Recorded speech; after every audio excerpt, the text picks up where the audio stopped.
Hi, welcome. I'm F. Tessa Robinson, licensed professional counselor and mother to two rather creative autistic children.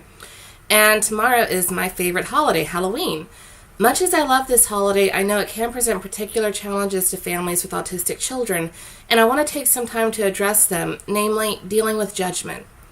Last year, the day after Halloween, a friend with an autistic daughter told me about how someone refused to give her daughter candy because she wasn't wearing a costume. And it hurts to see people be judgmental and to exclude our children who are doing their best to be included. The first and hard part is to acknowledge what we can and what we can't control. And we can't control the fact that there are some rather cruel people out there. Our focus needs to be on taking care of ourselves, taking care of our kids, and finding the safe spaces with people who are supportive. We can attempt to turn these situations into learning situations by saying, hey, my child is autistic and wearing a costume is too overwhelming for them. However, people aren't necessarily receptive to this, so in the end, we just have to focus on our actions. The next part is to take some time to acknowledge what feelings the incident evoked. If you aren't sure what the feelings you have about it are, you can look at a list of emotions and look at the list and identify which ones you felt. You can say, I felt mad, and it's okay to feel mad. I felt mad for this reason. Or you could write it down. Often people tend to fight against emotions they consider to be bad, such as anger, sadness, rejection, etc.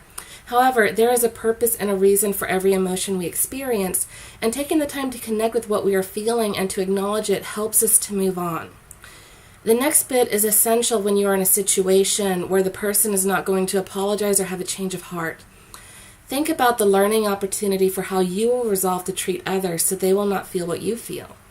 So in the case of my friend whose daughter was refused candy, a resolution may be, I promise not to judge others until I have walked in their shoes.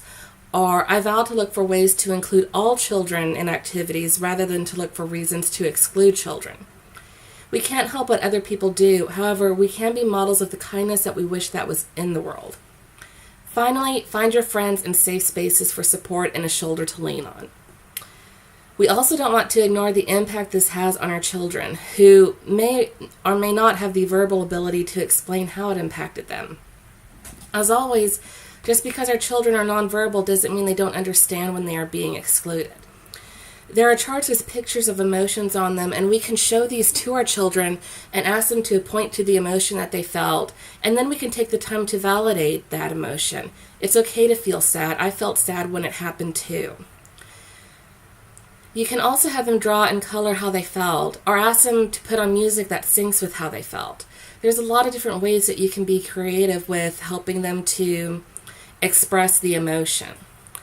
Try to give them space to articulate their feelings and reasons for them. Though for some children you may have to say, I know you were trying real hard and I imagine it must have hurt when they got mad and didn't appreciate your effort. Of course, when we go on a limb like this, we could be wrong and we can tell them, I may have gotten this wrong and I wish I could understand how this has been hard for you. So I hope this gave you some idea for how to cope with other people's judgment. Keep in mind, more places are starting to have safe spaces for families with autistic children to do holiday activities at, and they are worth checking out. We can't change the world, but we can find the safe harbors.